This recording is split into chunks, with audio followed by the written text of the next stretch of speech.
And I'm a crazy person because I inherited, as of this morning, I had 13 featherweights. As of right now, I have 14 because I just bought that one from a lady that was here in my morning class. Featherweights are the Model T of sewing machines. Over 3 million were produced between 1933 and 1969. That's a 1969. They were the thing for a young lady to get in the 30s, the 40s, the 50s as a wedding gift or your graduation gift. It was because it made sure that you were going to be the perfect little homemaker, because you could sew your curtains, you could sew the kiddies' clothes, you could mend the shirts, you could mend jeans, you could, them is being made in the UK. Okay, so Scotland's part of the UK, but that's the difference. You'll also hear people say, well, they were made in Quebec. The motors for the UK ones, the Scotland ones, were made in St. John's, Quebec. St. John's or St. Peter's, I can't remember. St. John's. So that's the little bit of the difference. You can find about what year they were made. They are all have somewhere on them a serial number. And most serial numbers have been recorded. Now, it used to be, if you gave them the serial number, you would know exactly what day your featherweight was made, the birth date. That is a myth. They would release serial numbers in groups of 20,000, 30,000, 10,000. So that's not the day your baby was born. But it gives you a pretty approximate time of when it would have been assembled. So it's a little misleading when somebody says they know the exact birthday. They don't. You used to actually be able to call Singer and give them the number, and they would give you an exact date, but that was a month and a year. There were several different kinds of featherweights made. Well, several editions. So there were special commemorative featherweights made, and you can tell that for the most part by this medallion. So they started making, like I said, in 33, and 1934 was their big leap into telling people about it. And they did that at the World's Fair. So the edition then says Century of Progress, because Singer had already been around. So it, and Singer did not invent these. They stole these. It was so handy, made a little blue one. That company went out of business and sold it to Asso, who sold it to GE, and GE sold their Singer, the featherweight line, to, but they sold the model to Singer. So Singer started the production in the black, and then there's a couple of colors that came out of Scotland. There's a celery, a tan, a white, and those were all made overseas. The other myth, it's like, isn't there's a lot of speculation that there's a light blue one. Now the early sew handies were blue, but they are also saying that Singer themselves made a blue one, but you can't confirm it. So if you're someplace and you see one and it says Singer, buy it, whatever cost, or call me and I'll go buy it. Okay? Because it's the blue one. There's a myth that there's a blue one. So if you, and it's never been confirmed, and you can't get Singer to confirm it either. They're like, because they also didn't record the dates and all of the serial numbers. Okay? These were produced during the war, they were produced during the Depression, they had some, produced overseas, standards are different. When the plant in the US started to shut down, they used parts and pieces from different lots that were still left and put them together, the hodgepodge. And so that's why a lot's not recorded. There is a Texas Centennial, and that medallion has an orange around it. It's really neat. I have one of those. There's a 39 that was out of San Francisco. That was the Mini World's Fair. There is a black crinkle that was made for a number of years. So it didn't have any black. It didn't have shiny black paint. This is called Japan paint with a lower J. Singer never acknowledged that they were using a painting process out of Japan, so they never used a capital J. But the crinkle is all black and actually has a little rough texture, not enough to snag your fabrics whatsoever. So it's kind of neat, and a lot of people slide by them not knowing that it's really one of these beauties and has the quality of stitch. They also made the Centennial model. That's this one. It's the medallion has 1851 to 1951. They actually used that medallion for 3 years, so a little past 1951. The 22K is a free arm. It actually has, this section pulls off, and so you have a free arm, and that was made in the UK as well, and it's in black. Then there were about 2,500 or so, they don't know the exact number, that were made for the Bureau of Indian Affairs. They made them, Singer sold them, the government bought them, they provided them to reservations out west for women to hopefully make them self-sufficient, give them a little pocket money, but if you're in the middle of a reservation, you really don't have a lot of people to Don't have a lot of electricity either. Right, and you don't have people that come in. Well, they used to have a crank attachment, so you could crank it like an old machine, and you can still get those cranks. All you do is untie this and screw the other piece in. Like I said, then the celery, tan, and gray. And this case is an example of one.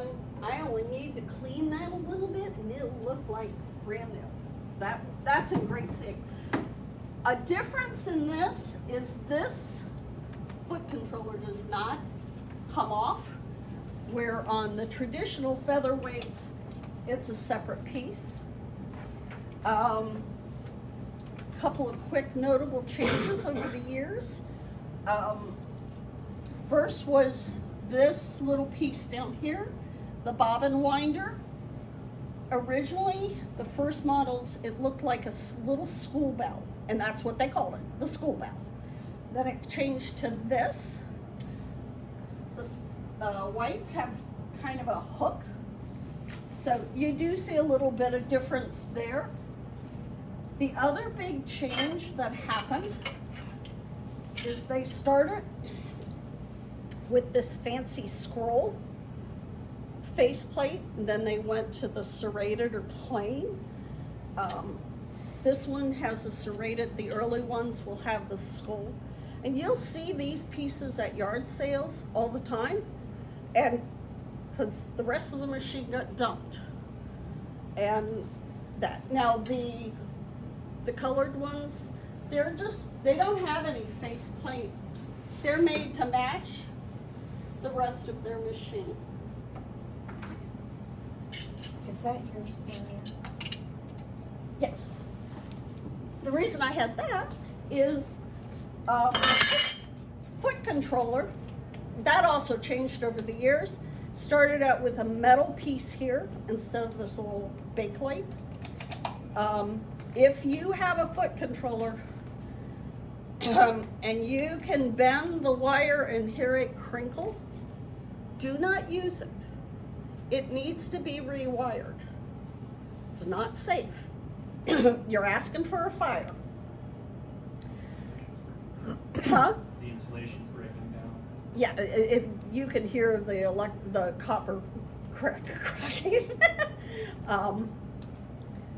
The plugs were originally made out of bakelite, along with where you put it in over here, and they crack very easily and break down. You want to have that replaced, and if the plug is in not good shape, replace it, or get yourself a new foot controller. And you can find foot controllers on eBay. You can find foot controllers, excuse me, through Nova's Featherweight shop. You can also find them through the group called the Featherweight Shop. Nova Montgomery is my go-to person, and I'll go over a little bit later why that's so. But both are good for certain things. I roll my cord up, use one of these Velcros to keep it nice and bundled, easy. I do not store my foot control in the case with my machine. You can, they were designed to do that, but I put them in a little separate bag and I carry it separately.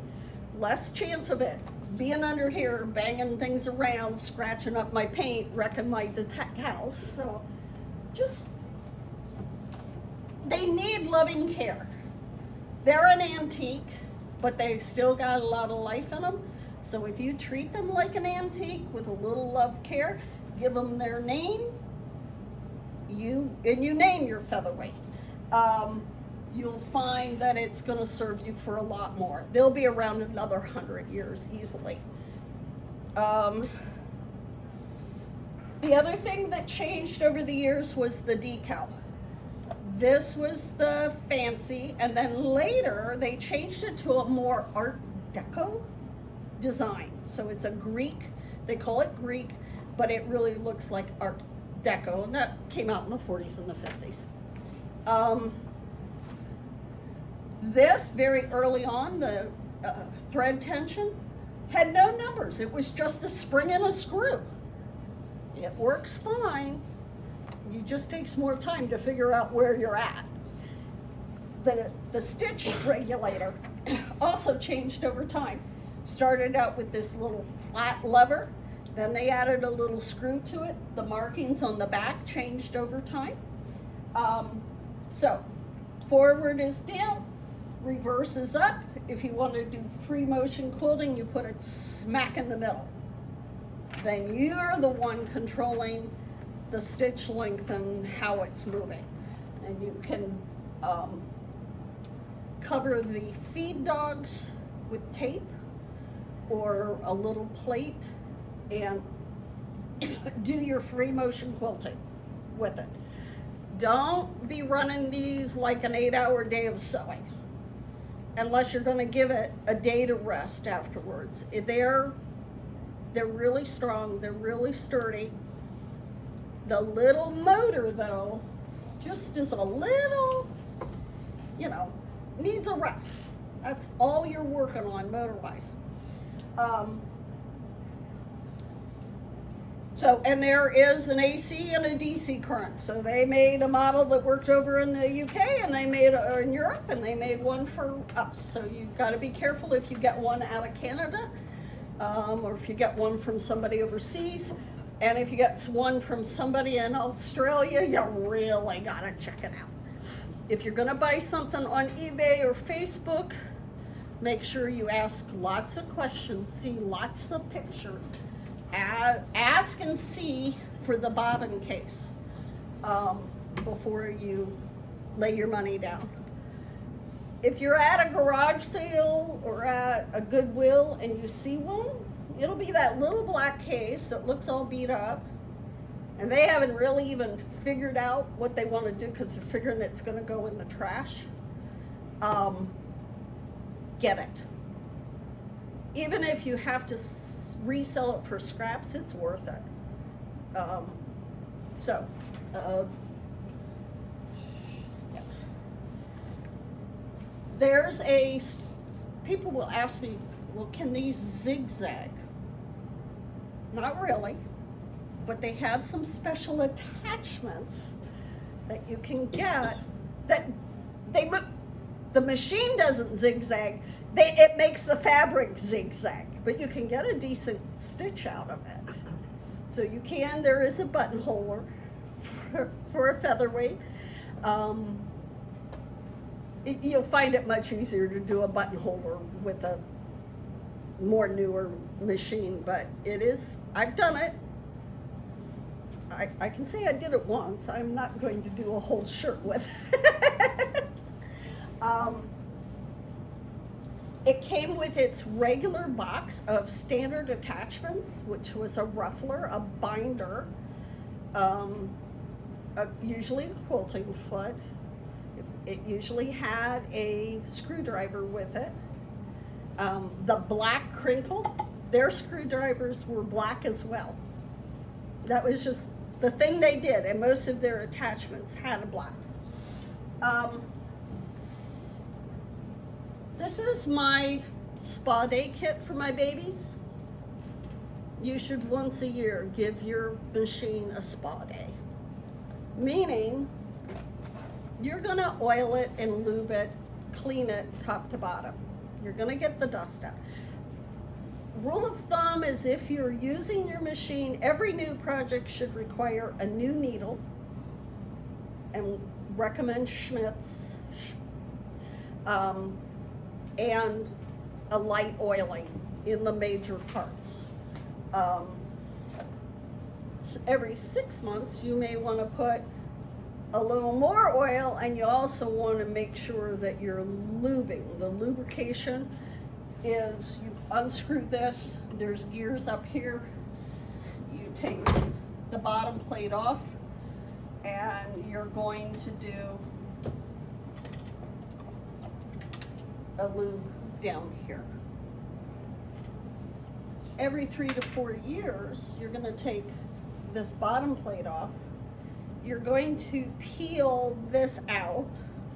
You're going to squirt some kerosene all over here and let it sit for a while. That's going to help you lift off any glue that is still left. And then you can re-glue a new one with rubber cement. The reason people get these machines, and people who don't know how to sew or don't know the history about it will say, the machine stinks. Why does it stink? I can't get the stink out. Well, they need to replace this.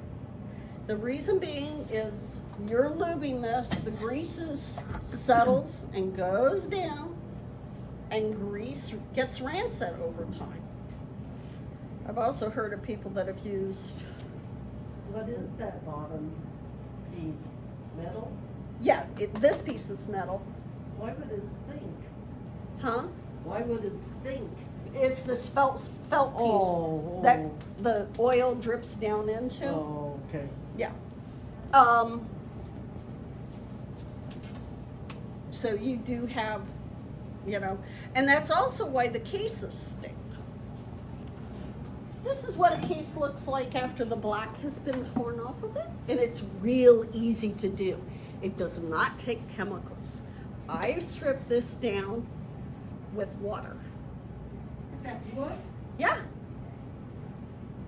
This was originally had the black. I stripped it down, then took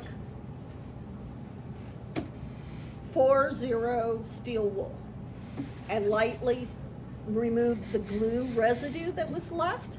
My hands looked awful the day I did it, but it was a whole day sitting out on the patio doing it. And I've got somebody working on replacing this piece and making sure the dovetails match up. Then it's just going to get a nice coat of shellac. And then I have a woodworker who is going to put the big Singer wood burn this in the Singer logo, so I can't wait. You can buy the black fabric as well. You buy it online and you buy it from companies that are selling to make stereo speakers or amplifiers for bands. It's called Tolex. It's not that hard to find and it's not that expensive. So my cleaning, I do this on a regular basis. It gets dusted, it gets oiled, it gets clean. I use kerosene that I squirt in with a little syringe like this, so I can get down in the grooves.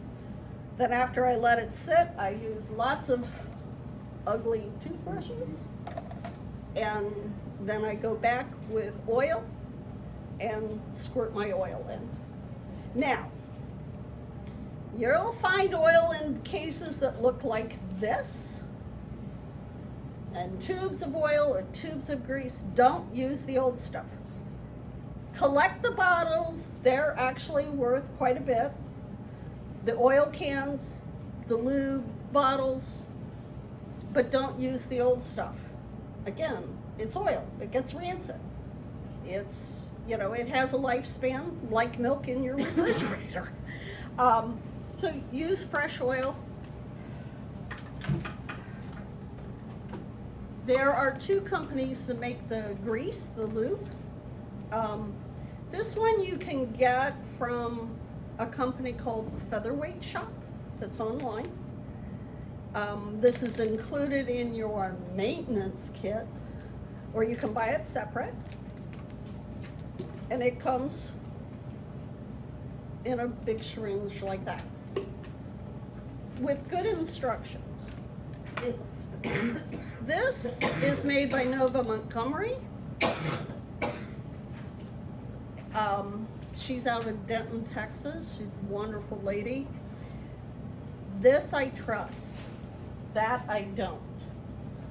This has been tested by outside labs. She worked with a chemist. She also had it reviewed by Singer themselves, and they like this, but they didn't endorse it, but they don't endorse the other one either. Is the information on that company that sells those kits on here? Yes, it's on the back page. Nova, Featherweight, and the Featherweight shop. To get the pretty luster, use Cordova car wax. So same kind of car wax your husband puts on his sports car. I can get 2 of my machines polished in the same time it takes my husband to polish his sports car. If you need to polish the silver, this Mars cream is excellent. And you can find this at Walmart's. What is that? Maas, M-A-A-S. Yes, When you if you have rust on something that is silver, you can use that cream, and then if you use your 440 steel wool, you can lightly take the rust abrasion off. The areas that rust on a Featherweight first are your feed dogs down here. I don't know why, but they seem to collect the moisture in the air. Also some parts inside underneath the face plate. And this is an area you'll definitely want to get in and make sure you oil.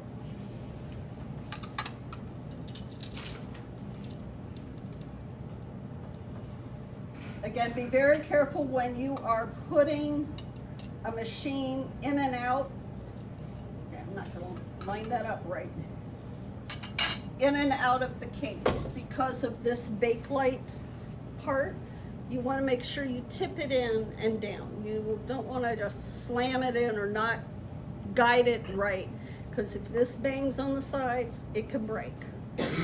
They can be replaced, but why spend it if you can just take care? And if you get one where, again, either the plug is broken or this is broken, you want to look at getting that replaced at some point. Okay? These are wonderful machines and very few problems with it. Few drawbacks is there's not much throat area here. So if you're doing a big project, a quilt, big men's heavy jeans, it's a little tight. But it can be done. I have free motioned a quilt, twin size quilt on this machine. It took a lot of cleaning in between different days working on it because the batting and everything, the other thing is thread jams. That's the biggest issue. If you get a thread jam, it means you got thread behind here that you can't even see.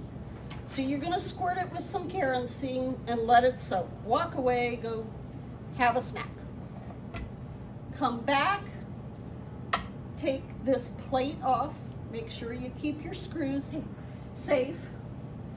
Remove this, and then you're gonna be able to take a pair of tweezers and pull the thread out. And you may be surprised how much thread, especially if you've got an old one, you said it doesn't work, and you want to try it, you may be surprised why it doesn't work. And it's just the threads that are jammed.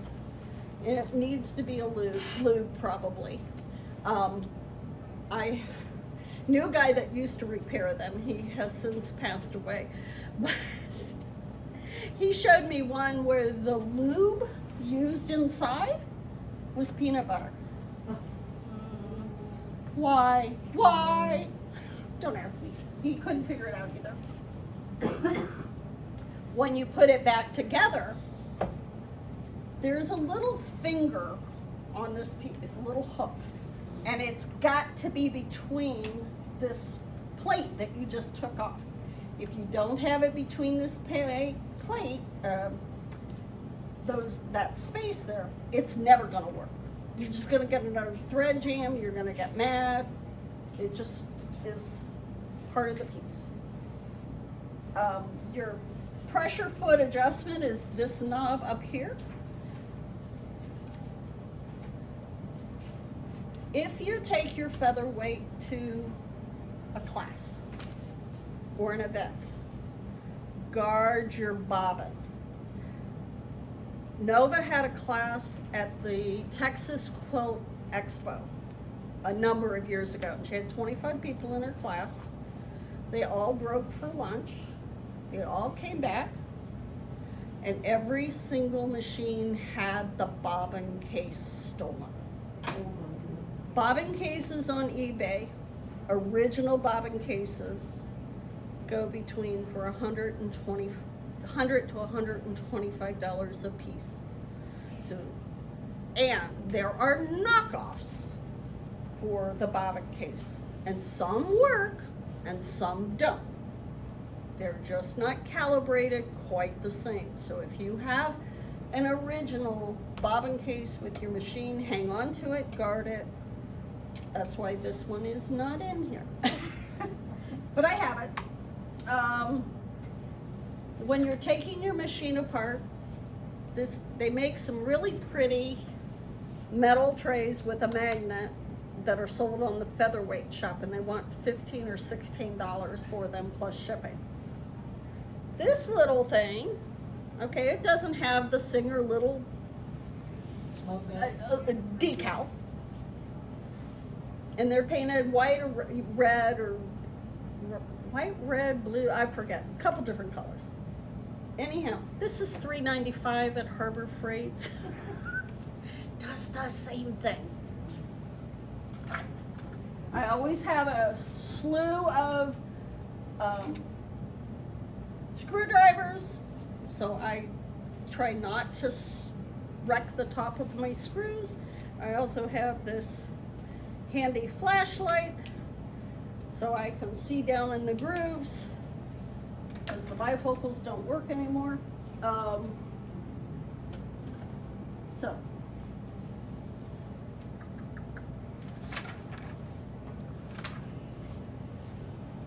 resources on how to watch take care of your machine. History-wise, if you want a book about just history of sewing machines, this early American sewing machine book, which is kind of hard to find, is a neat resource.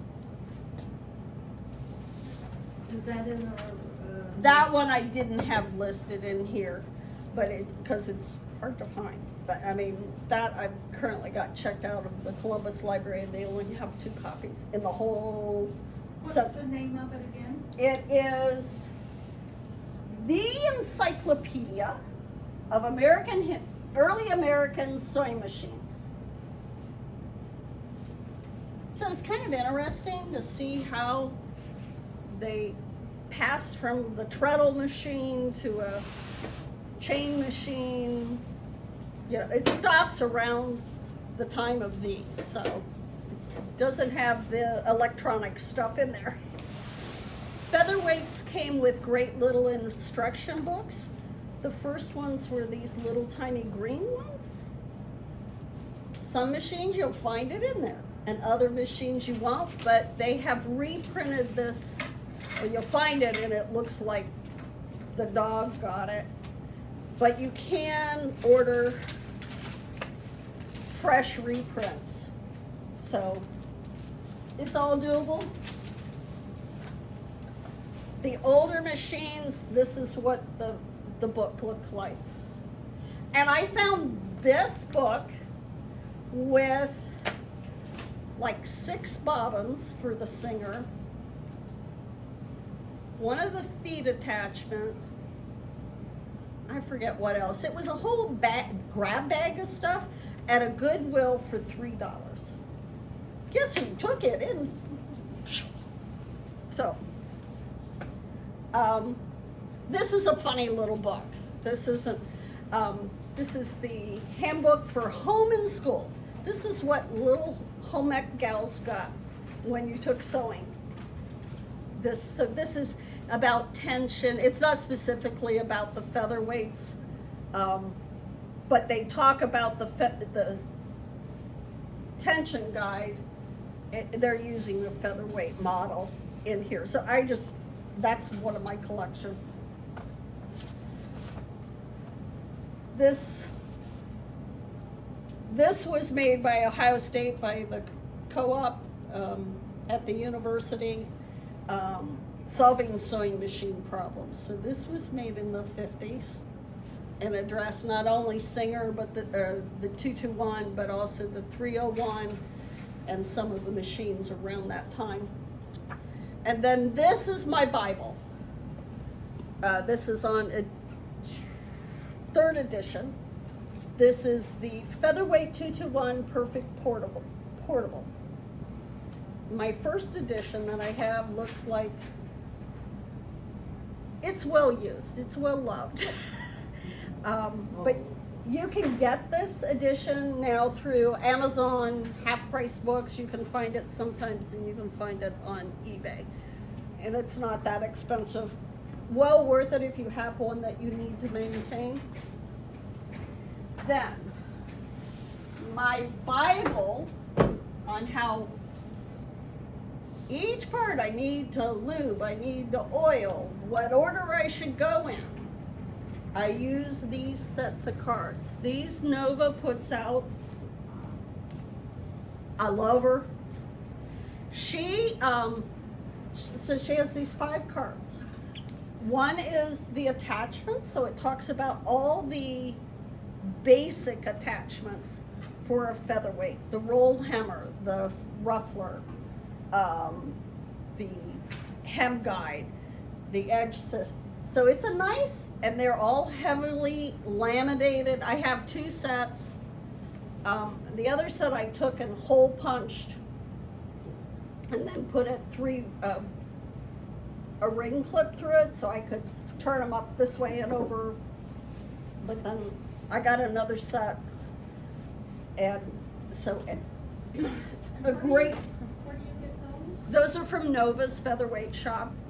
She has a troubleshooting card, so if you're going why is I can't get my tension right? She's got it. How to work the rotary. Did you remember to thread it the right way? So it's a great little basic problem sheet. She has a basics card, so it's how to set the tension, how to thread it. People forget which way to put a needle in, and they're not gonna get it to work if you don't put the needle in right, or if you don't put the needle in tight. You're gonna have a problem. She has a cosmetic card, so about the polishing and the taking care of the thing. You really want to not use any chemicals on your machine. You don't want to use a Windex. You don't want to use a foam cleaner, because that will break down the shellac that's been put over this paint. You break down the shellac, your decals are going to erode that much faster.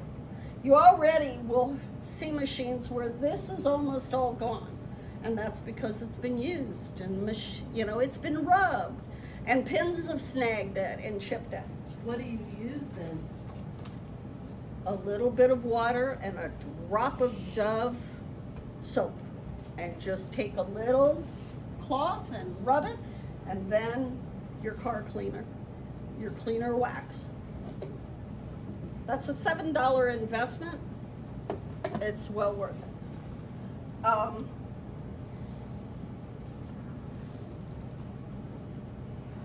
So yeah, she does a nice job of explaining this. And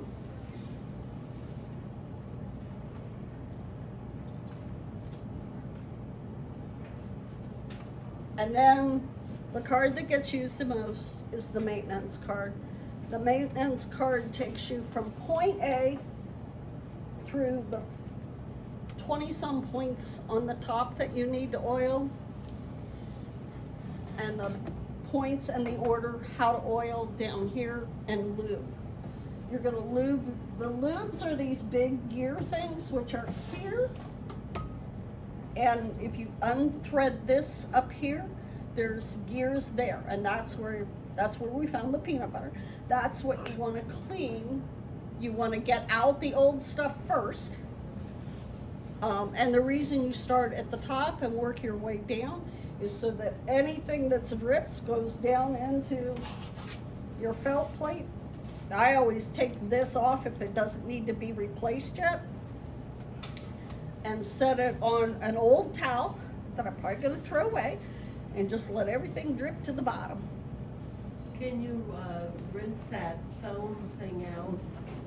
It's made of, it's got partially felt and partially paper, so it won't hold up washing.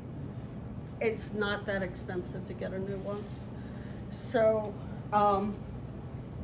so then you put it all back together. Make sure you count your stuff in here. And you had a question? What do you use to remove the old grease? Kerosene. Okay. I get a big bottle, but I got lots of machines that I do. And I put it in a cup, and then I use that big syringe to squirt it. That's a day where I do it in my sunroom. I open the windows, or I sit out on the patio, because it does stink, you know. So they're all begging to be done before that. Now, the lube process for the British ones is a bit different. So you would want to look on a YouTube video or a guide. Nova does have one for the white machine, and now that I have, this color is called celery. So if you have the joy of having one of those, you do want to get that, because the maintenance is a little different. It still needs its regular cleaning. It still needs its oil, but a lot less oil and a lot less lubrication. Belts, you want to make sure your belt is replaced regularly. They kind of get old and fall apart, just like the fan belt on your car. So they're easy to replace. Sometimes you have to adjust the angle of the motor, which you do with a screw here, to get it. You don't want it too tight, but you don't want it loose. If you get it too tight, it's gonna break and snap in your face. If you get it too loose, it just isn't going to do anything. Are those belts like a specialty size or is it like a standard size? You know, it's a special. I have one in the back. I'll show you. The other thing you want to be really careful on a featherweight is the bobbin winder, this piece up here. When you're winding a bobbin, you're going to move it all the way down against the belt, and that's what makes this move. You put your thread here, run it down here, and up to your bobbin on this little stub. And it winds a bobbin beautifully. 2 minutes, you're done. And when I'm doing free motion, I wind 5 or 6 at a time, have them ready to change. But then, make sure you lift this up off of your belt, because that wears your belt out. But don't stick it way up in the air, because you're going to forget to move it down when you put it in the case, or it's going to get knocked, and that's the easiest way for this piece to get broken off. They can be replaced. It just isn't cheap, and it takes you some time to find the replacement. So to make this a little easier to move up and down, you do put a little bit of oil right here, but you don't want it dropping down too often. It should be a little stiff. Does it take special bobbins? Yes, but they're easy to find. Original Singer bobbins always work a little better because they've been really calibrated for these machines. There are knockoffs, some are awful and some are really good, but most part, like if you order through Nova, you can order originals if she has them. So does the Featherweight shop, but they also do reproductions. Their reproductions I would trust. If you're just going out on eBay and Amazon and you don't see their logo, well, Nova doesn't sell on Amazon, but the Featherweight shop does. I wouldn't get them. In my personal opinion, a bobbin case that's from Japan, they make the bobbin case and they make the bobbins, and they're taking you for your money, okay? Because they may work once in a while, but not consistently. The joy of these machines is if you treat them nice and you keep as many of the original parts as possible, it will hold up for you and sew like a gem, and they'll be around for 100 more years. Also, you'll see a lot of people that make like a little sleeve for this bed so that when it's in the case, it avoids getting dusty and scratched and banging up against the screw that I had here when I had it up. That's nice. You don't want to leave those covers on for long periods of time, because over long periods of time, you're going to put this bed down and see the weave of your fabric on it, and it ain't coming off. You can polish a little bit of it out, but that's really impact, especially if your machine's been one that's gotten stuck in the basement or someplace where it may have gotten a little damp. So I use a little rubber button, and it's the same thing you buy at the hardware store that you put on your kitchen cabinet so they don't bang shut. Bumpers. And it's like $2 for a whole set.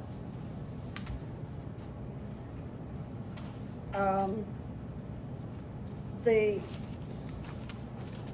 attachments are hysterical. I used this to put on, I made probably 100 maps during COVID, but to put the binding around it, this, and then there is also a binding attachment, made it so much easier. And my friends were all trying to find their binding attachments for their Elnas and their Fofs and their Berninas. Here's a very unusual and very old attachment. It is a darner for socks. Who darns socks anymore? You go buy a new pair. But this little box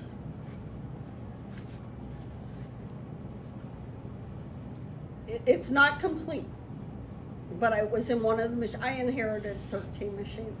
The it used to have springs on it too, so this is kind of half together.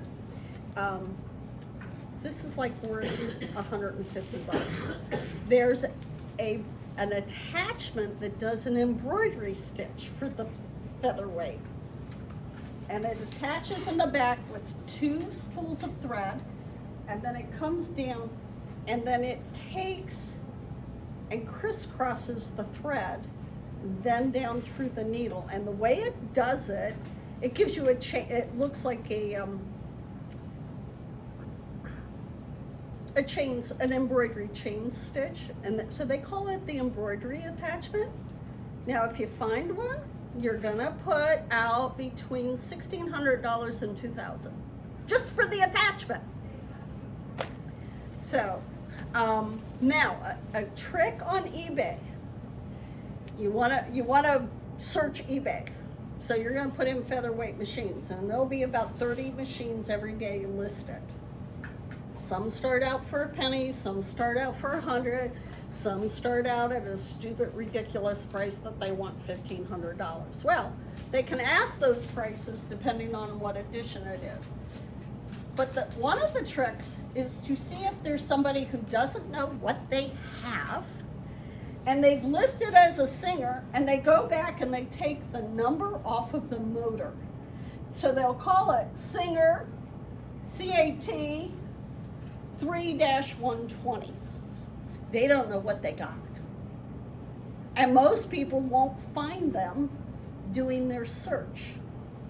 And I bought one that way, and I paid $75 on a 14-day auction. So, you'll also see a lot of machines at times that are beautifully painted, bright reds, blues, golds, pinks. There are people who do repaint these machines. If you're going to do that, research them carefully. There'll be about 6 months to a year wait before they can do yours if you want a repaint. They are hugely expensive, but you want to research, because there's more and more horror stories of somebody who's mailed off their machine and mailed off a huge deposit to never see their machine again. Yeah, they scrape off the serial number and they resell it.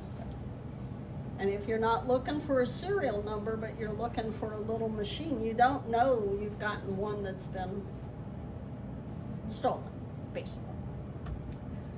What is the cheapest and the most expensive that you've had? I got one for $25 at a garage sale. Well, I inherited the 13 from my uncle, who went to garage sales, picked them up in the trash.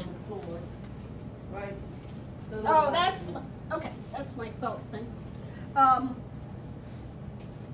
think 20 is the cheapest. He did find one that was just sitting out next to the trash can, and he just picked it up, so free. Goodwill. I was in Marquette, Michigan this summer. I was up at Lake Superior on a kayak trip. I went to a quilt shop. After we were at the quilt shop, I said, honey, there's a thrift shop right over there. I'd love to run in. He goes, no, we don't need to do that. An hour later, on one of my Facebook page, and I've got my Facebook groups that I follow, on Featherweights. A lady said, "Oh, at the thrift shop at Marquette, I found," and she's showing this beautiful little black baby, and she paid $25 for it. Oh. Now, I don't ever spend more than $300 on a machine, rarely even that.